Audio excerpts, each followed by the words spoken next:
Hello दोस्तों, आप सभी का एक बार फिर से स्वागत है हमारे ऑनलाइन प्लेटफॉर्म समकरनाथ एजुकेशन पॉइंट पर। दोस्तों, हमारे इस चैनल पर जो आप सभी के लिए हरियाणा के एग्जाम से रिलेटेड जो क्लासेस चल रही है, आज उसी एक नए दौर में एक नई क्लास में आप सभी का एक बार फिर से स्वागत करते हैं। आज हरियाणा जीके से हट के थोड़ा सा दोस्तों हम इतिहास के बारे में जिक्र करेंगे, और इतिहास यानी कि हिस्ट्री में भी हम आज धर्मों के बारे में यानी कि सबसे मेन जहाँ से क्वेश्चन पूछे जाते हैं जैन धर्म के बारे में हम जिक्र करेंगे।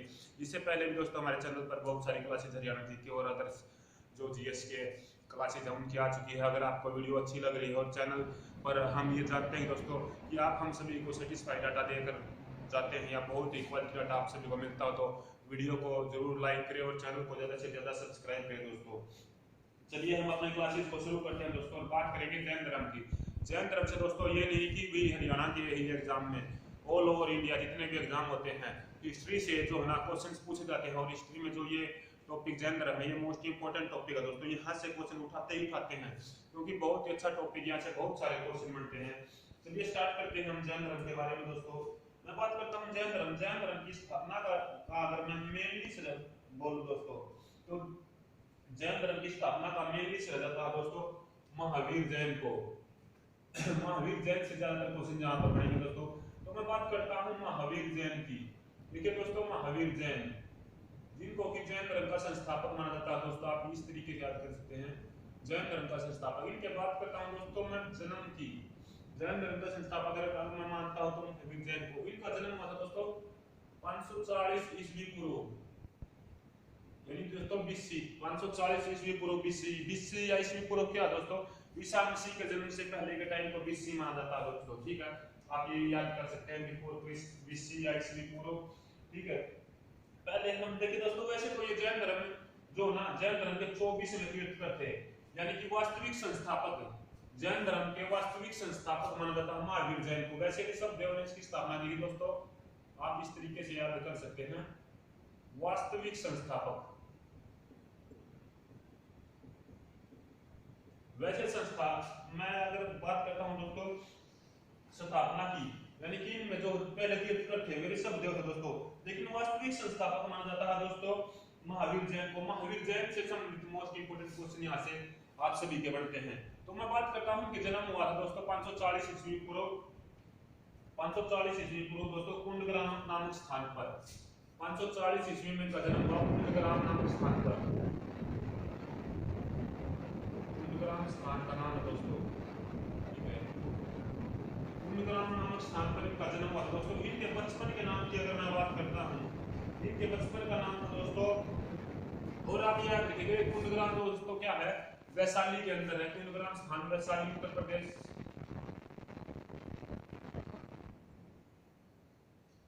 उत्तर प्रदेश दोस्तों नेपाल के आसपास का एरिया लगता था। ठीक है, आप इस तरीके से याद रखिएगा। इनके बचपन का नाम था दोस्तों वर्धमान। बचपन का नाम, यहां से हर जो अलग अलग पॉइंट है दोस्तों वो क्वेश्चन के फॉर्म में अपने आप में एक क्वेश्चन बनेगा। बचपन का नाम था इनका वर्धमान, क्योंकि यहां से जो भी अलग पॉइंट बनेगा वो एक अपने आप में एक क्वेश्चन है दोस्तों। इनके बचपन का नाम था दोस्तों वर्धमान। उसके बाद ये कुंडग्राम वैशाली दोस्तों बिहार में पड़ेगा आपका। कुंडग्राम वैशाली बिहार में दोस्तों, मैं आपको उत्तर प्रदेश बताएगा, सॉरी, बिहार के अंदर ये पड़ेगा दोस्तों। कुंडग्राम स्थान है वैशाली बिहार में दोस्तों। उसके बाद मैं बात करता हूं दोस्तों इनके पिता की, तो इनके पिता का जिक्र आता है। इनके पिता का नाम दोस्तों सिद्धार्थ। इनके पिता का नाम रहेगा दोस्तों इनके सिद्धार्थ। ये भी एक महाराजा हुआ करते थे दोस्तों, सिद्धार्थ इनके पिता का नाम था। ये दोस्तों जो सिद्धार्थ थे वो कुंडग्राम के प्रधान थे, कुंडग्राम के जातीय प्रधान थे। कुंडग्राम के दोस्तों, कुंडग्राम के क्षेत्र दोस्तों आप सबने जाता इस तरीके से देखा भी होगा कि जो है ना पहले के ग्राम वगैरह कई तरीके से जो है ना अलग अलग क्षेत्रों में बटे हुए थे, जैसे किन्हीं को विश्व कहते थे, क्षेत्र कहते थे, जात्र कहते थे, इस तरीके से। तो कुंडग्राम के क्षेत्रीय प्रधान था दोस्तों, ये क्षेत्रीय प्रधान, कुंडग्राम के क्षेत्रीय प्रधान थे। ठीक है, ये लाइन इतनी इंपॉर्टेंट है लेकिन याद करने के लिए जरूरी दोस्तों। इसके बाद करते हैं दोस्तों माता का नाम। माता के नाम की अगर मैं बात करता हूँ दोस्तों, तो उनकी माता का नाम था त्रिशला। ये लिच्छवी शासक की बहन थी दोस्तों, त्रिशला। त्रिशला इनकी माता का नाम था दोस्तों, और ये लिच्छवी शासक की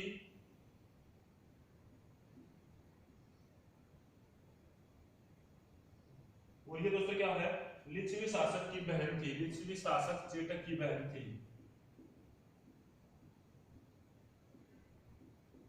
लिच्छवी शासक चेटक की बहन थी, जो इनकी माता का नाम है त्रिशला, वो इनकी बहन थी। उसके बाद में बात करता हूं दोस्तों इनकी पत्नी का नाम। इनकी पत्नी का नाम था यशोदा। ये सारे क्वेश्चन दोस्तों एसएससी सीजीएल एमटीएस वगैरह के एग्जाम्स में, रेलवे में भी बहुत ही मोस्ट इंपोर्टेंट टॉपिक है रेलवे के नाम से भी दोस्तों। ये इनकी पत्नी का नाम रहेगा दोस्तों यशोदा। उसके बाद मैं बात करता हूं दोस्तों इनकी पुत्री का नाम। इनकी पुत्री का नाम यहां पर रहेगा दोस्तों प्रियदर्शनी। और प्रियदर्शनी का विवाह, प्रियदर्शनी इनकी पुत्री का नाम था, यानी कि इनके इसका विवाह हुआ दोस्तों जमाली से। जमाली जो इनका दामाद था दोस्तों, जमाली। जमाली ये कौन था दोस्तों, इनका दामाद था। तो जमाली दामाद था दोस्तों,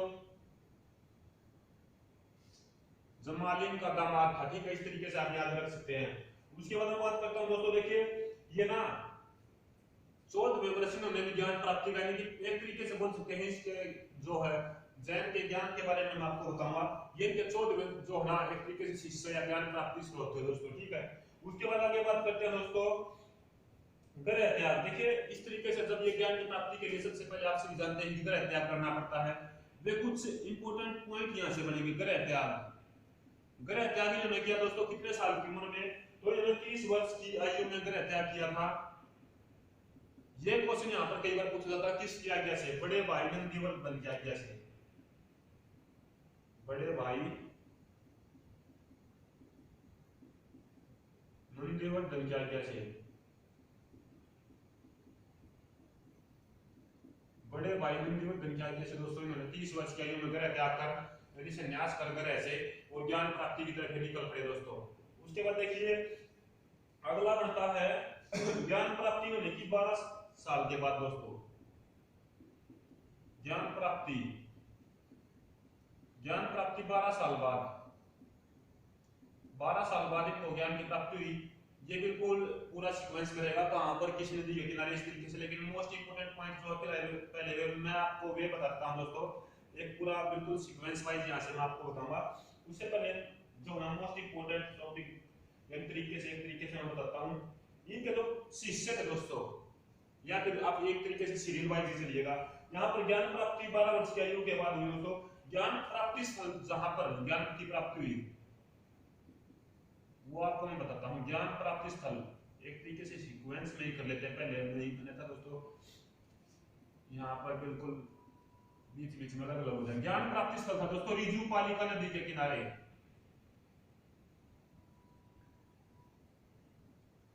रिजुपालिका नदी, रिजुपालिका नदी के किनारे 12 वर्ष तक दोस्तों इन्होंने तपस्या की। उसके बाद इनको ज्ञान की प्राप्ति हुई। रिजुपालिका नदी के किनारे दोस्तों इनको ज्ञान की प्राप्ति हुई। और वृक्ष की बात करता हूं दोस्तों, वृक्ष, ज्ञान प्राप्ति वृक्ष, किस वृक्ष के नीचे? तो दोस्तों ज्ञान प्राप्ति के लिए जो इन्होंने रिजुपालिका नदी के किनारे की थी, वट वृक्ष के नीचे, वट वृक्ष के नीचे दोस्तों, वट वृक्ष के नीचे। यहां तक आपको दिख रहा होगा साफ साफ बिल्कुल दोस्तों, काफी नीचे है बोर्ड पर। तो आज एक बार देख लेता हूं मैं बिल्कुल यहां तक आपको थोड़ा सा, और मैं आपको दोस्तों तो वट वृक्ष के नीचे दोस्तों इनको ज्ञान की प्राप्ति हुई। तो उसके बाद आगे चलते हैं, देखिए आगे देखते हैं। तो इनके प्रथम शिष्य दोस्तों जो थे इनके जमाली ही थे। जमाली जो है प्रथम शिष्य था, यही बात मैं आपको पहले बता रहा था। इनके दामाद थे जरूर, लेकिन प्रथम शिष्य यही थे जमाली। इनके दामाद इनके प्रथम शिष्य थे। ये बात मोस्ट इंपोर्टेंट है। प्रथम शिष्य थे महावीर जैन के, यानी इन्होंने ज्ञान प्राप्ति के बाद इनको ही ज्ञान के बारे में बताया था। प्रथम शिष्य थे महावीर जैन के। ठीक है, एक तरीके से ये बात है दोस्तों। प्रथम शिष्य थे महावीर जैन के। कौन? इनके दामाद जमाली दोस्तों।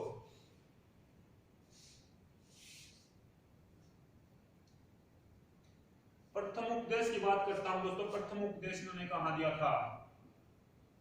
प्रथम उपदेश यानी कि देखिए आप जानते ही हैं कि ज्ञान प्राप्ति के बाद जो इन्होंने दूसरों को ज्ञान दिया, यानी कि जो उपदेश दिए दूसरों को, वे इन्होंने कहां दिए? यानी कि सबसे पहला उपदेश इन्होंने कहां दिया दोस्तों? तो वो दिया था राजगृह में, वो राकर नदी के तट पर दोस्तों। राजगृह बिहार में है दोस्तों, आप सभी जानते हैं। राजगृह में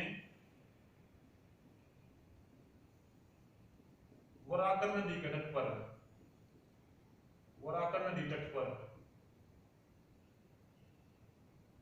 प्रथम ज्ञान जो इन्होंने दिया था दोस्तों राजगृह में, वो राकर नदी के तट पर जो ना महावीर जैन ने प्रथम ज्ञान अपनाया, प्रथम उपदेश दिया था। उसके बाद एक तरीके से मैं बात कर लेता हूं कि जीवन के अंत के निर्माण के बारे में। जीवन का अंत जो इनका, उसको कहा जाता है निर्वाण दोस्तों।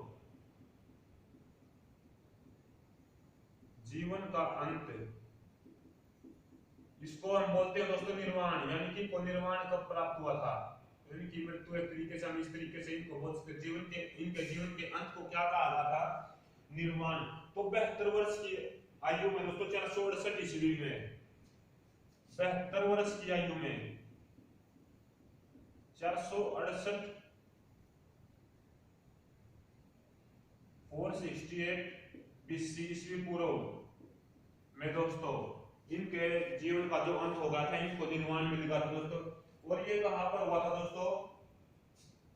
मल क्षेत्र में, सस्तिपाल यानी मल गणराज्य के प्रधान के क्षेत्र में, मल क्षेत्र में आप इसको याद कर सकते हैं दोस्तों। 72 वर्ष की आयु में 468 ईस्वी पूर्व में मल क्षेत्र में दोस्तों, मल क्षेत्र में इनको जो निर्वाण की प्राप्ति हुई दोस्तों, यानी इनके जीवन का अंत हुआ।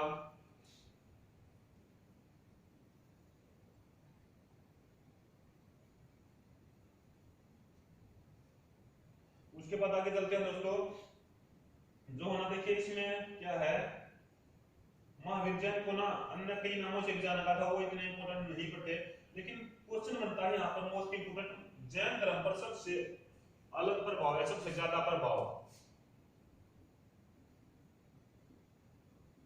जैन धर्म पर कुछ दर्शन है दोस्तों, वो उनका बारे में मैं आपको बताऊंगा। लेकिन उससे पहले ये मोस्ट इंपॉर्टेंट क्वेश्चन बनता है, जैन धर्म पर सबसे ज्यादा प्रभाव किस दर्शन का पड़ा? देखिए कुछ दर्शन है 10-12 के राउंड, उनके बारे में मैं वीडियो अलग से ही बना दूंगा या बता दूंगा साथ साथ। जैन धर्म पर सबसे ज्यादा प्रभाव जो है ना सांख्य दर्शन का पड़ा दोस्तों। सांख्य दर्शन का जैन धर्म पर सबसे ज्यादा प्रभाव पड़ा। और ये सांख्य दर्शन जो ना ये कपिल मुनि का दोस्तों, कपिल मुनि के द्वारा ये सांख्य दर्शन के रचयिता माने जाते हैं कपिल मुनि। कपिल मुनि को सांख्य दर्शन का रचयिता माना जाता है दोस्तों। उसके बाद आगे बात करता हूं दोस्तों, आगे चलते हैं हम।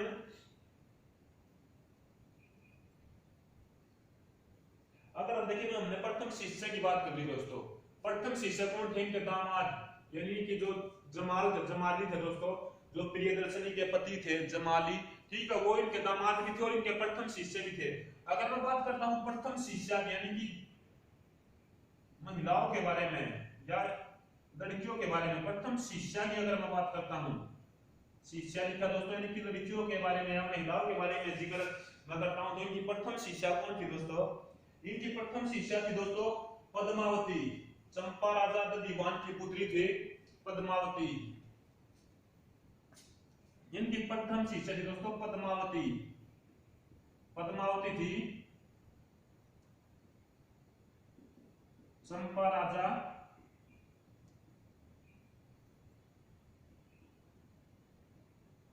दधिवाहन की पुत्री।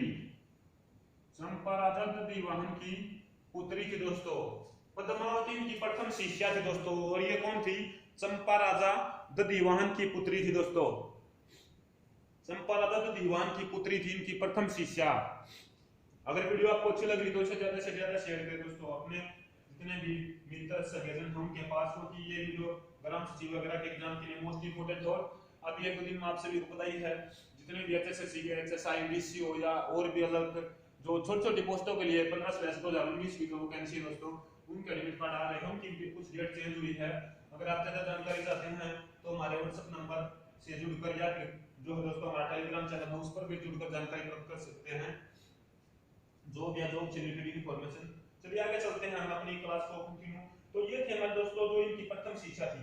उसके बाद दोस्तों क्या है, जैन धर्म में ना पंच ज्ञान है। एक बार जल्दी से जल्दी आप स्क्रीनशॉट लीजिएगा या बिल्कुल पॉज करके वीडियो को अगर बाद में देख रहे तो अपने नोट्स में आते रहे, अन्यथा जल्दी से जल्दी स्क्रीनशॉट लीजिएगा। हम आगे चलते हैं एक बार फिर, क्योंकि टॉपिक थोड़ा सा बड़ा और मोस्ट इंपोर्टेंट टॉपिक है दोस्तों। ये मोस्ट इंपोर्टेंट टॉपिक ये हमारा रहेगा।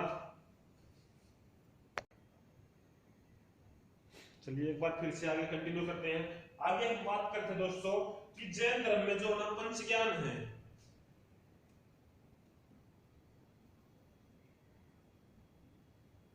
जैन धर्म के 5 ज्ञान या पंच ज्ञान, इनके बारे में हम जिक्र करते हैं दोस्तों। जैन धर्म के जो पंच ज्ञान उनके बारे में हम जिक्र कर रहे हैं। तो जैन धर्म के पंच ज्ञान सबसे पहला है मति। सबसे पहले की अगर मैं बात करता हूं ये है दोस्तों मति। देखिए हम अपनी भाषा में लोकल भाषा में भी बहुत बार बात करते हैं मति मारी गई थी, लेकिन वो एक देसी वर्ड है, देसी तरीके से हम उसको एडजस्ट करते हैं, उस तरीके से बात करते हैं। लेकिन जो धर्म जैन धर्म के अंदर है दोस्तों, इसका बिल्कुल विपरीत अर्थ है यहाँ पर। तो यहाँ पर देखिए मति हमारे लोकल भाषा में मैं इसका अर्थ बताता हूँ। तो मति से ये क्या था कि बिना अकल वाला, बिना ज्ञान वाला। लेकिन जैन धर्म में क्या इसका अपोजिट मीनिंग है, इंद्रियों से मिलने वाला ज्ञान। मति का अर्थ क्या है, इंद्रियों से मिलने वाला ज्ञान।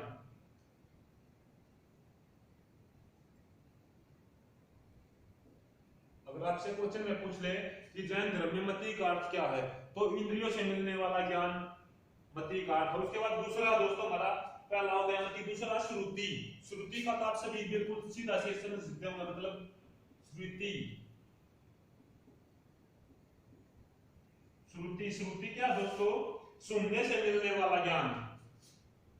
श्रुति का अर्थ रहेगा हमारा, देखिए श्रुति या श्रोता क्या होता है, सुनने वाला, ठीक है, सुनने से मिलने वाला ज्ञान। अगर कोई दो व्यक्ति ज्ञान की बात कर रहे हैं दोस्तों, और अगर हम उनकी बात सुनते हैं तो कहीं ना कहीं हमारे ऊपर भी उस ज्ञान का बहुत प्रभाव पड़ता है। तो सुनने से मिलने वाला ज्ञान, और ये दोस्तों बहुत ही इंपॉर्टेंट होता है। सुनने से बहुत ज्यादा, आप सभी को पता ही है, सुनने से बहुत जल्दी याद भी होता है और कैचिंग पावर भी बहुत ज्यादा जल्दी हमारी सुनने से मिलती है, बढ़ती है, ठीक है। सुनने से मिलने वाला ज्ञान, आप सभी जैसे सॉन्ग सुनते हैं, फिल्म देखते हैं, यूट्यूब वगैरह पर भी वीडियो देखते हैं, कुछ ज्ञान की बातें देखते हैं, तो वहां पर क्या हम उसे देखते तो हैं, साथ में सुनते भी तो हैं। तो इसीलिए हमारा क्या दोस्तों बहुत ही जो एक्यूरेट पावर जो होती है, कंसंट्रेशन जो होती है, उससे हमारा ज्ञान बिल्कुल बढ़ता है। तो सुनने से मिलने वाला ज्ञान जो दूसरा पंच ज्ञान का अर्थ है दोस्तों, श्रुति से सुनने वाला ज्ञान। तीसरा दोस्तों अवधि। अवधि से आप सभी जानते हैं दोस्तों, हमारे अगर देसी भाषा के अर्थ में मैं इसका मतलब बताऊं तो अवधि होता है एक तरीके से ब्रेक, टाइम। लेकिन यहाँ पर इसका अर्थ बिल्कुल अपोजिट है। अवधि क्या होगा दोस्तों, अवधि यहाँ पर है दिव्य ज्ञान, यानी कि मोस्ट इंपोर्टेंट दिव्य ज्ञान, मोस्ट इंपोर्टेंट नॉलेज। एक तरीके से दिव्य ज्ञान, ब्रह्मास्त्र जिस तरीके से हम बोल सकते हैं, दिव्य ज्ञान, ठीक है। उसके बाद चौथे की मैं बात करता हूं दोस्तों, तो चौथा हमारा रहेगा मन पर्याय। मन पर्याय का अर्थ तो बिल्कुल सेम ही है। मन पर्याय, मन पर्याय का अर्थ दोस्तों दूसरों के मन को जानने वाला या दूसरों के बारे में जानने वाला, मन की लेने वाला। कई बार कहावत होती ना, मन की लेने वाला, तो दूसरों के मन को जानने वाला।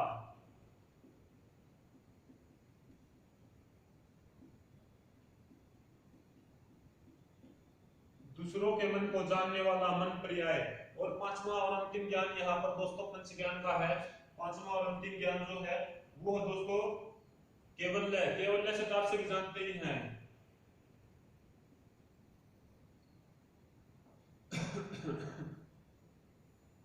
केवल्य केवल का दोस्तों यहाँ पर रहेगा निग्रंथों को प्राप्त होने वाला पूर्ण ज्ञान।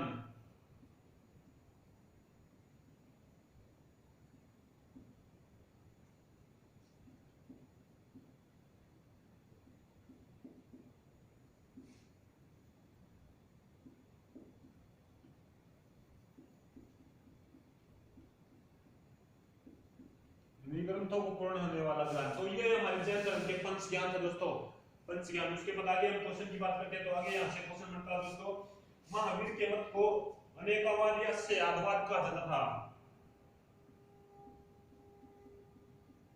महावीर के मत को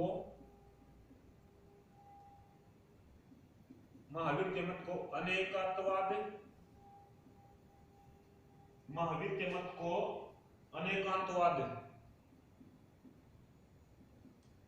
अनेकांतवाद या स्यादवाद कहा जाता था, या स्यादवाद कहा जाता था। महावीर जो भी मत देते थे तो इनको अनेकांतवाद या स्यादवाद कहा जाता था। जैन लेखकों ने दोस्तों प्राकृत भाषा को पर कहीं ना कहीं जोर दिया था, या प्राकृत भाषा को विकसित किया था।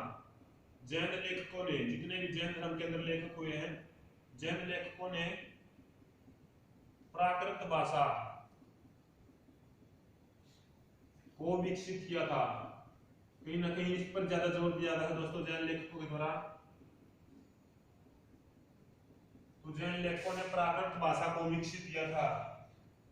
उसके बाद अगला क्वेश्चन बनता है, जैन धर्म के साहित्य आगम कहलाते हैं।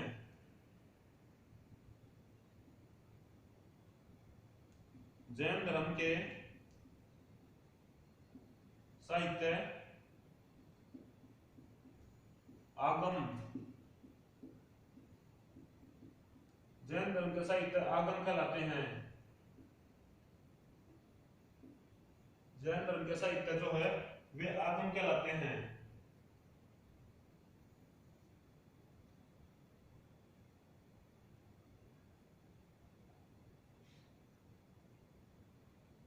उसके बाद देखिए, जैन धर्म का प्रमुख केंद्र था दोस्तों मथुरा, मौर्योत्तर युग में।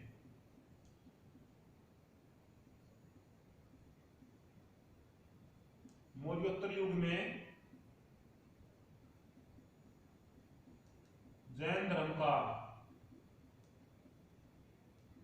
प्रमुख केंद्र मथुरा, आप सभी जानते हैं उत्तर प्रदेश में मथुरा प्रसिद्ध था। जैन धर्म का जो प्रमुख केंद्र था मौर्योत्तर युग के संबंध में दोस्तों, तो कौन सा था? मथुरा। जैन तीर्थंकरों की जीवनी देखिए दोस्तों, 24 जैन तीर्थंकर हुए थे, उनके बारे में अभी मैं आपको बताऊंगा। जैन तीर्थंकरों की जीवनी,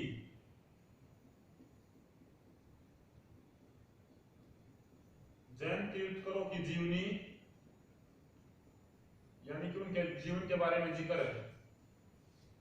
जीवनी भद्रबाहु ने दोस्तों एक पुस्तक लिखी थी, यह भी कई बार पूछी जाती है।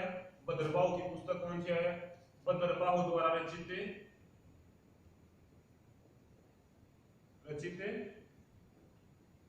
कल्पसूत्र, कल्पसूत्र में है।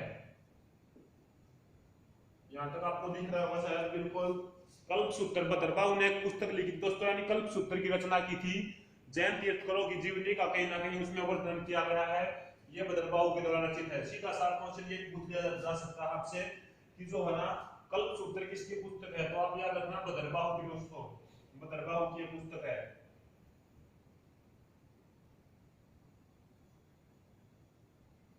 जैन धर्म के ग्रंथ जो दोस्तों अर्धमागधी भाषा में लिखे गए हैं। जैन और बौद्ध धर्म दोस्तों ऐसे दो धर्म हम मोस्ट इंपोर्टेंट क्वेश्चन जहां से HSSC, SSC, railway, all exam India candidate जितने यूपीएससी तक जितने भी है दोस्तों, यहां से क्वेश्चन पूछे जाते हैं। जैन धर्म के ग्रंथ, जैन धर्म के ग्रंथ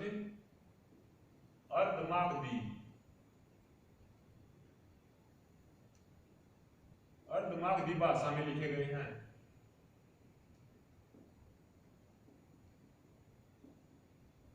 जैन धर्म के जितने भी ग्रंथ लिखे गए हैं, देखिए जो प्राकृत भाषा में दिए गए थे, ठीक है दोस्तों ज्यादातर, लेकिन जो ग्रंथ हुए अर्धवाक की भाषा में लिखे गए हैं।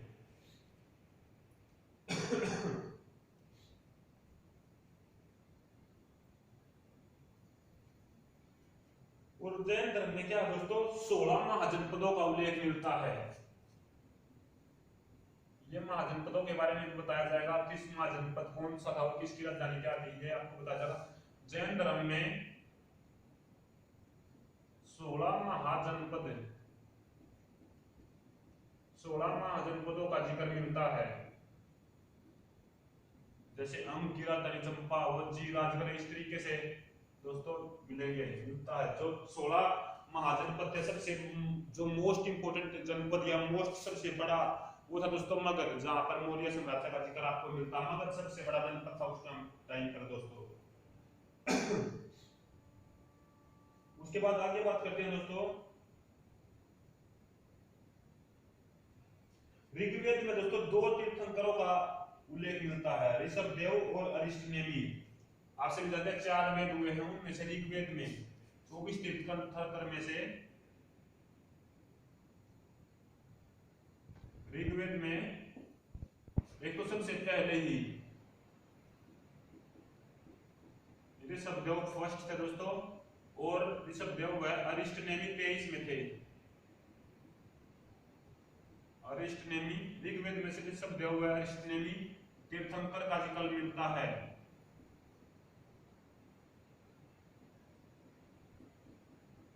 ये एक ऐसा वेद था दोस्तों जिसमें इन 2 तीर्थंकरों का जिक्र मिलता है।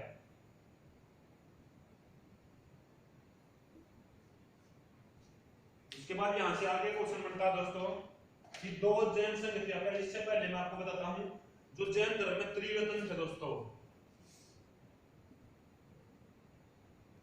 जैन धर्म के देखिए पंच ज्ञान भी था, त्रिरत्न भी था, 3 रत्न। जैन धर्म के 3 रत्न कौन से थे? सबसे पहले दोस्तों सम्यक ज्ञान या सम्यक आचरण, सम्यक ज्ञान, सम्यक आचरण एक ही है वो दोस्तों। दूसरा हमारा रहेगा, देखिए सबसे पहले सम्यक ज्ञान है या सम्यक दर्शन भी है दोस्तों। दूसरा हमारा सम्यक ज्ञान, देखिए सम्यक आचरण है, एक सेकंड रुकिएगा दोस्तों, यहाँ पर सम्यक दर्शन, ज्ञान और चरित्र, ये 3 है दोस्तों। आचरण या दर्शन आप सभी के लिए ठीक रहेगा, यहाँ पर सम्यक दर्शन आप याद रखिएगा, क्योंकि सम्यक तो दोस्तों क्या सत्य आ गया, सम्यक दर्शन। दूसरा है सम्यक ज्ञान,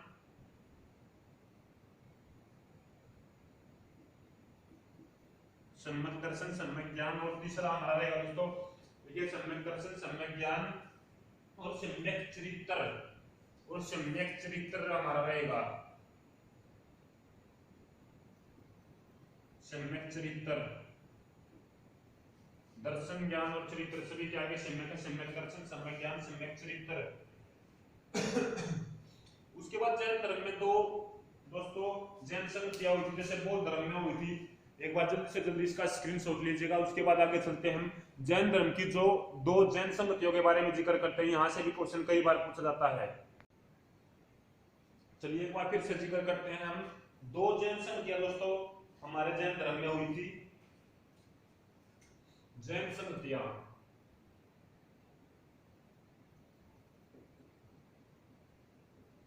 ये हुई थी दोस्तों 2।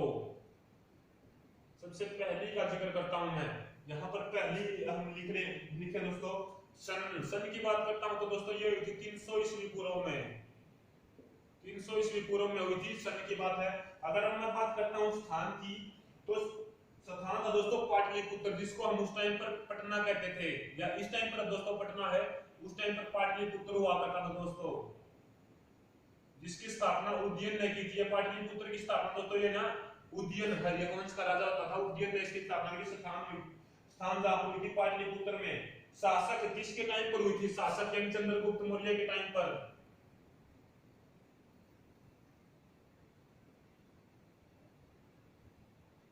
चंद्रगुप्त मौर्य के समय में हुई थी दोस्तों। अब मैं बात कर लेता हूं इसके अध्यक्ष थे दोस्तों स्थूलभद्र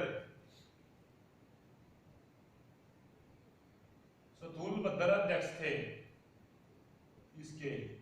अब मैं दूसरी की बात करता हूं दोस्तों, दूसरी जैन संगति दूसरी जनसंख्या हमारी हुई थी दोस्तों 512 से 513 ईस्वी के मध्य, यानी कि देखिए इस टाइम पर ईस्वी का टाइम पीरियड आ गया था, यानी सीधा समय आ गया था 512 या 13 ईस्वी में। ईस्वी पूर्व का समय भी खत्म हो गया दोस्तों, तो ईस्वी में चल पड़ा था सिंपल। ठीक है, तो यहाँ पर हुई थी दोस्तों, ये हुई थी वल्लभी गुजरात में, वल्लभी गुजरात में। इस टाइम पर अध्यक्ष था दोस्तों हमारा राजा, इसके टाइम पर कोई भी नहीं था। और ये पहली दोस्तों शतुरपधर के उसमें, और दूसरी हुई थी दोस्तों देवाध्री के उसमें, देवाध्री देवाध्री देवाध्री देवाध्री शर्मा शर्मण, इसमें राजा कोई नहीं था दोस्तों, देवाध्री शर्मा शर्मण इनके टाइम पर हुई थी। तो ये दो जनसंख्या हमारी हुई थी दोस्तों, दूसरे में कोई राजा नहीं था, जैसे पहली चंद्रगुप्त मौर्य के समय में हुई थी। अब बात करते हैं दोस्तों हम प्रमुख प्रमुख जो है तीर्थंकर जो थे, मोस्ट इंपोर्टेंट है, वैसे 24 के 24 हमें याद नहीं करना दोस्तों। प्रमुख तीर्थंकर जो थे, प्रमुख तीर्थंकरों की हम बात करते हैं, जो 24 के 24 तीर्थंकर जो थे उनमें सबसे पहले की बात करते हैं हम। सबसे पहले तो आपसे भी जानते हैं ऋषभ देव, ऋषभ देव देखिए पहला हो गया दोस्तों। उसके बाद दूसरा हम बात करते हैं, इनके चिन्ह की बात करें तो दोस्तों इनके कुछ प्रतीक चिन्ह थे जिनके जो कई बार पूछ लिए जाते हैं। इनका प्रतीक चिन्ह था दोस्तों सांड, प्रतीक चिन्ह से आप याद रखेंगे दोस्तों, इनको प्रतीक चिन्ह था सांड। उसके बाद दूसरा की मैं बात करता हूं दोस्तों, दूसरा था अजीतनाथ, अजीतनाथ, और इनका प्रतीक चिन्ह था, आप याद रखिएगा, इनका प्रतीक चिन्ह था दोस्तों हाथी। अजीतनाथ का प्रतीक चिन्ह था हाथी, एलिफेंट, हाथी अजीतनाथ का प्रतीक चिन्ह था। दूसरे के बाद दोस्तों देखिए हमें कुछ इंपोर्टेंट करने, तीसरा भी हम याद कर लेते हैं, संभवनाथ, संभवनाथ, इनका प्रतीक चिन्ह हमारा दोस्तों था घोड़ा, घोड़ा इनका प्रतीक चिन्ह था दोस्तों। उसके बाद सातवां हम करेंगे, सातवां सुपार्श्वनाथ, सातवां सेवंथ सुपार्श्वनाथ, सुपार्श्वनाथ सातवें, इनका प्रतीक चिन्ह हमारा दोस्तों सातवें का था स्वास्तिक, स्वास्तिक आप सभी जानते ही हैं, स्वास्तिक दोस्तों इसको हम स्वास्तिक बोलते हैं इस तरीके से, ये हमारा स्वास्तिक है, ठीक है, इसको हम स्वास्तिक बोलते हैं, स्वास्तिक का प्रतीक चिन्ह था। सातवें के बाद हम अपना याद करते हैं 16वां दोस्तों, 16वां था शांति, 16वें का नाम था शांति, इनका प्रतीक चिन्ह दोस्तों था हमारा, शांति का जो प्रतीक चिन्ह था वो था हिरण, हिरण इनका प्रतीक चिन्ह। 16वें के बाद हम जिक्र करेंगे 21वें की, 21वां जो दोस्तों, इससे पहले हम 19वां भी याद कर लेते हैं एक बार, 19वें के नाम से जिक्र कर लेते हैं, कुंतीनाथ था दोस्तों, ये कई बार पूछा गया है, कुंतीनाथ, ये एक महिला थी दोस्तों, कुंतीनाथ ये महिला थी, कुंतीनाथ, आप ये याद रखिएगा, इनके जो है ना कुंतीनाथ जो है एक महिला थी, इनका कोई प्रतीक चिन्ह तो नहीं मिला, कुंतीनाथ आप याद रखिएगा। उसके बाद 21वां जिक्र करते हैं दोस्तों, नेमिनाथ, 21वां था नेमिनाथ, नेमिनाथ, इनका था दोस्तों नीलकमल, नीलकमल इनका प्रतीक चिन्ह था। उसके बाद मैं बात करता हूं दोस्तों 22वां हमारा रहेगा अरिस्टनेमी,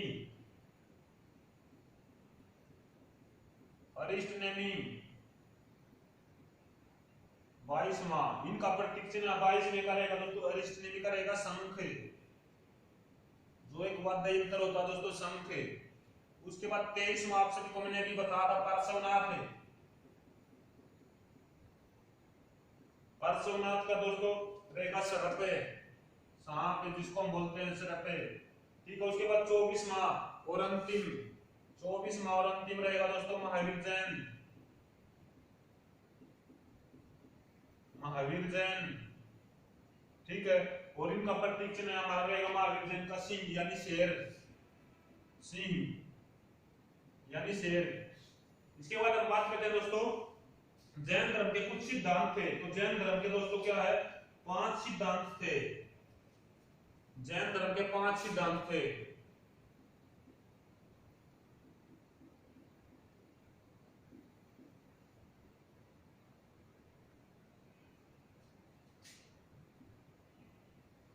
पांच सिद्धांत जैन धर्म के। देखिए मेनली 4 सिद्धांत हुआ करते थे, 5वें सिद्धांत को जो है ना महावीर जैन द्वारा जोड़ा हुआ था। सबसे पहले अहिंसा। अहिंसा का मतलब आप सभी समझते ही हैं दोस्तों, हिंसा न करना। ठीक है, इसके आगे मैं लिख नहीं रहा हूं, आप समझ गए, हिंसा न करना। दूसरा हमारा दोस्तों अमरस्या, यहां पर लिख देता हूं हिंसा न करना।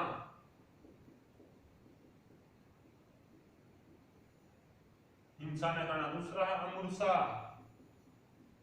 अमूर्सा का मतलब यहां पर रहेगा दोस्तों सत्य वचन का पालन करना, सत्य एवं मधुरतन, सत्य एवं मधुरतन, सत्य एवं मधुरतन। तीसरा हमारा रहेगा, तीसरा जो वो हमारा रहेगा दोस्तों अपरिग्रह। अपरिग्रह मतलब इच्छा त्याग, अपना ग्रह छोड़ना, अपरिग्रह, इच्छा त्यागना, अपनी जो भी इच्छा है उनको खत्म करना, इच्छा त्याग। ठीक है। चौथा हमारा रहेगा दोस्तों अपरिग्रह के बाद जो फोर्थ वो है हमारा वो रहेगा एस्ते। एस्ते बहुत बार पूछा था, एस्ते का मीनिंग क्या है? एस्ते, एस्ते चोरी न करना, चोरी न करना। एक बार मैंने देखा था एक क्वेश्चन कि जैन धर्म में एस्ते का मीनिंग क्या है, तो एस्ते का मीनिंग है चोरी न करना। वीडियो आपको अच्छी लगी तो इसे ज्यादा से ज्यादा शेयर करें और चैनल को ज्यादा से ज्यादा सब्सक्राइब करें प्लीज सभी। उसके बाद अगला दोस्तों बरहयमी। ये 5वां जो है दोस्तों ये महावीर जैन के द्वारा जोड़ा गया था, बरहयमी, बरहयमी। और इसका मतलब था दोस्तों वाद विवाद, वाद विवाद को खत्म करना, वाद विवाद है, बरहयमी का मतलब का वाद विवाद है। ठीक है। उसके बाद आगे चलते हैं, कुछ ही देर का टॉपिक और बचा दोस्तों, मोस्ट इंपोर्टेंट जो है ये देखिए गुफाओं से रिलेटेड क्वेश्चन आपसे भी जानते हैं कि जो एलोरा अजंता की 34 गुफाएं हैं जो पर्वतों को काटकर बनाई गई थी। ये जो है बौद्ध धर्म, जैन धर्म और माफ कीजिएगा बौद्ध जैन कुछ और धर्मों से रिलेटेड भी हैं, लेकिन हम बात करते हैं दोस्तों सिर्फ जैन धर्म से रिलेटेड। तो जैन धर्म जो अजंता एलोरा में गुफा है ना दोस्तों, वे 13 से 29 तक की जो गुफाएं हैं वे जैन धर्म से संबंधित हैं। अजंता एलोरा की जो गुफाएं हैं महाराष्ट्र में, जो उनकी संख्या है, पहली बात उनकी संख्या है दोस्तों 34। अजंता एलोरा की गुफाओं की संख्या 13 से 29 है।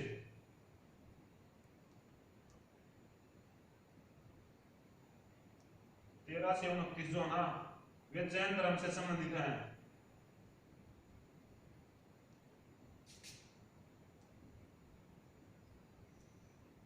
वे जैन धर्म से संबंधित हैं।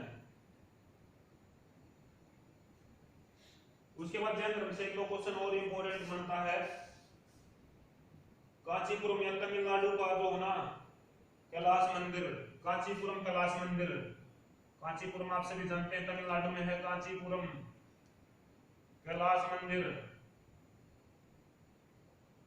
कांचीपुरम कैलाश मंदिर का निर्माण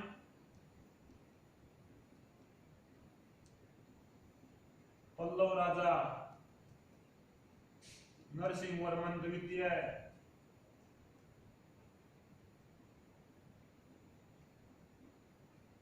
नरसिंहवर्मन ने करवाया था। ये सीधे सीधे डिप्टू क्वेश्चन पूछे जाते हैं, करवाया था। तो दोस्तों ये था हमारा आज का जो क्लास जैन धर्म के ऊपर जो हमने ये टॉपिक किया गया है, क्लास आपको कराई। आपको ये क्लास कैसी लगी या आपको ये वीडियो कैसी लगी इसके बारे में आप कमेंट करके जरूर बताइए दोस्तों। और वीडियो आपको पसंद आई तो इसे ज्यादा से ज्यादा शेयर करें।